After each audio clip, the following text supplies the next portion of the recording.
काम ऐसा करो कि पहचान बन जाए, हर कदम चलो ऐसा कि निशान बन जाए। जिंदगी तो सब काट लेते हैं दोस्तों, जिंदगी ऐसी जियो कि मिसाल बन जाए। नमस्कार दोस्तों, स्वागत है आपका उत्तराखंड युवा कांग्रेस के खास कार्यक्रम पॉलिटिकल जर्नी ऑफ लीडर्स में, जिसमें आज हम आपको मिलाने जा रहे हैं देवप्रयाग नरेंद्रनगर कांग्रेस के जिला अध्यक्ष, पौड़ी लोकसभा के प्रथम निर्वाचित युवा कांग्रेस अध्यक्ष, जो 2017 में नरेंद्रनगर विधानसभा से कांग्रेस के प्रत्याशी रहे, श्री हिमांशु बिलवान जी से। हिमांशु जी, बहुत बहुत स्वागत है आपका हमारे शो में। पॉलिटिकल जर्नी ऑफ लीडर्स में अगर आपके राजनीतिक सफर की बात करें तो आपका राजनीतिक सफर भी छात्र राजनीति से शुरू हुआ।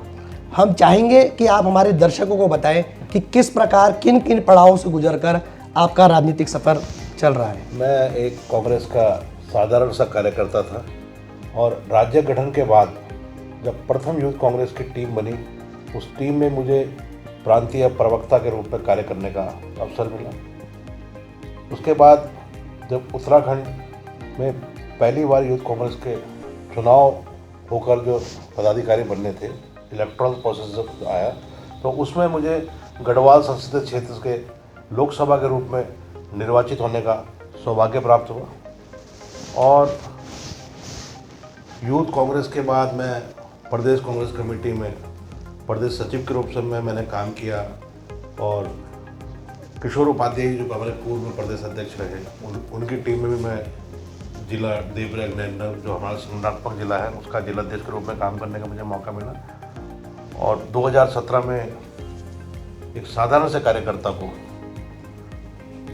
हमारे कांग्रेस आलाकमान ने नरेंद्रनगर के विधानसभा के प्रत्याशी के रूप में मुझे चुनाव लड़ने का अवसर दिया और माननीय प्रीतम सिंह जी की टीम में मैं वर्तमान में जिला अध्यक्ष के रूप में कार्य कर रहा हूँ। जी, आप नरेंद्रनगर विधानसभा से चुनाव लड़े। आपको सोशल मीडिया के माध्यम से देखा जाता है कि आप अपनी विधानसभा में काफ़ी सक्रिय रहते हैं।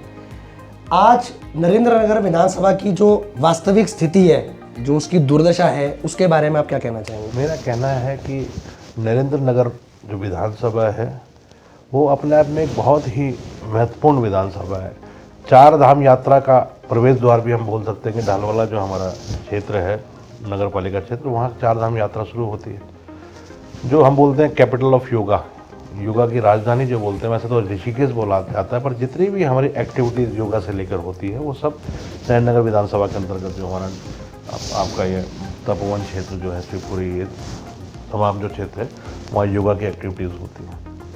और साहसिक पर्यटन की अगर हम बात करें तो राफ्टिंग का ऑल ओवर इंडिया में, मैं तो कहना चाहूँगा एशिया में नंबर 1 जो हब है हमारा शिवपुरी कोडियाला जो क्षेत्र है, वो हमारा राफ्टिंग के क्षेत्र में नंबर 1 हब है। और भी साहसिक पर्यटन के जो एक्टिविटीज़ है हमारा वो क्षेत्र है। दूसरा, जो यात्री आता है, जिसे बोलते हैं पिलग्रिमेज, धार्मिक पर्यटक जो पहले आता था, वर्षों से आता, जो चार धाम के लिए आता था, अन्य धार्मिक यात्रा के लिए जो आता था, उसके साथ साथ साहसिक पर्यटन के लिए ये क्षेत्र जो है, और एक नया टूरिज्म जो है डेवलप हुआ है, जिसे हेल्थ टूरिज्म बोलते हैं। जैसे हमारे योगा के साथ साथ मेडिटेशन और आयुर्वेदा के लेके काफ़ी हमारा क्षेत्र जो है वो, मतलब समझिएगा आपकी योगा, मेडिटेशन, पंचाकर्मा, उसके लिए भी पूरे, मैं समझता हूँ कि विश्व से लोग यहाँ आयुर्वेदिक ट्रीटमेंट लेने आते हैं।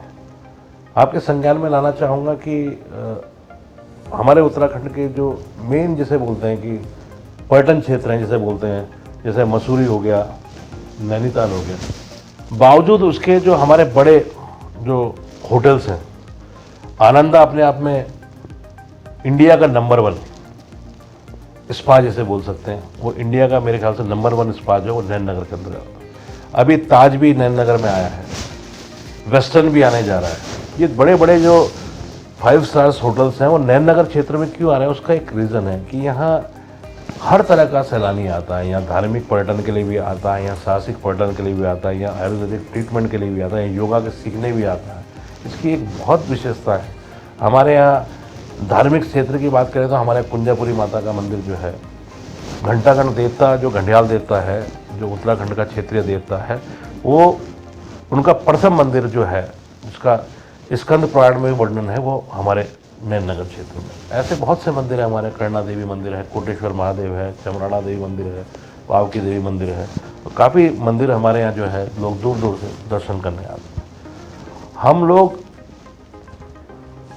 जहाँ तक रोजगार की मैं बात करना चाहूँगा, हम लोग जब हजारों हजार युवाओं को रोजगार देने की कुव्वत रखते हैं, तो मैं समझता हूँ कि पूर्व सरकारों की या पूर्व जो हमारे जनप्रतिनिधि उनकी कमियाँ रही होंगी, कि बावजूद उसके हमारे यहाँ से हजारों की संख्या में पलायन हुआ है।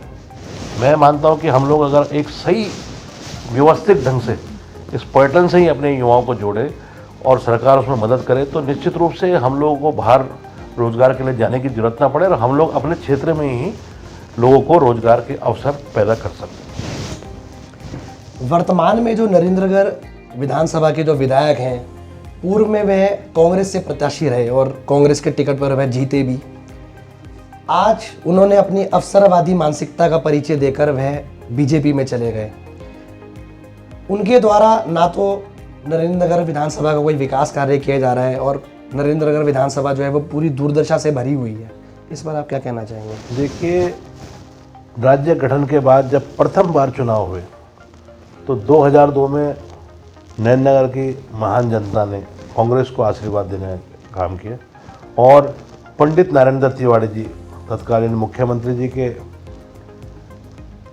आशीर्वाद से, उनकी दूरदृष्टि से, मुझे कहने में कचित मात्र भी संकोच नहीं कि नैननगर में अभूतपूर्व विकास हो। पुनः नैननगर की जनता ने 2007 में कांग्रेस के खिलाफ मतदान कर उत्तराखंड क्रांति दल के प्रत्याशी को जिताने का काम किया। तो जो विकास की यात्रा 2002 में शुरू हुई थी, उस यात्रा को लोगों ने, जो मतदान कांग्रेस के खिलाफ किया, वो यात्रा 2007 से 12 तक वहीं थम गई थी। पुनः 2012 में कांग्रेस के प्रत्याशी श्री सुबोध उनियाल जी निर्वाचित हुए और कांग्रेस का जो विकास का पहिया थम गया था, उस विकास को गति देने का काम कांग्रेस विधायक, तत्कालीन विधायक सुबोध उनियाल जी ने किया। मुझे कहने में कोई गुरुत नहीं, जो भी काम किए वो निसंदेह वो कांग्रेस के टाइम पे काम किया।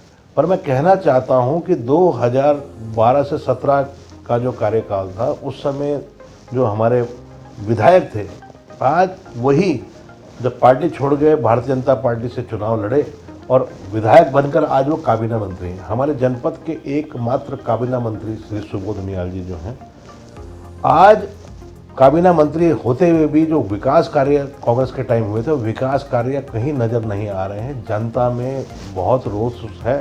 जो कांग्रेस के समय की स्वीकृत योजनाएं हैं, उनको भी धरातल पर क्रियान्वित नहीं किया जा रहा, नहीं कर पा रहा है। हमारे टाइम के खुले हुए पॉलिटेक्निक कॉलेज बंदी के कागार में है, ITI बंदी की कागार में है।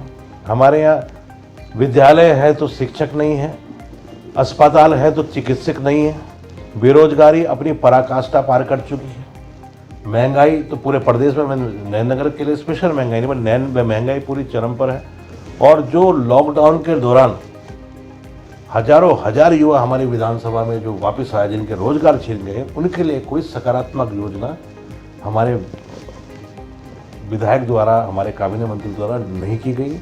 वर्तमान में वो कृषि मंत्री थे, उनके पास अवसर था अपने आप को साबित करने का। वो चाहते तो हमारे, मैं समझता हूँ कि पूरे प्रदेश में जो एक हमारे चकबंदी की बहुत ज़्यादा आवश्यकता है, क्योंकि खेत हमारे दूर दूर है, तो खेती भी हम प्रॉपर सुचारू रूप से नहीं कर पा रहे हैं। अगर वो चाहते, उनके अंदर एक सोच होती तो वो एक चकबंदी करा सकते थे, पर उसमें भी वो फेल हुए।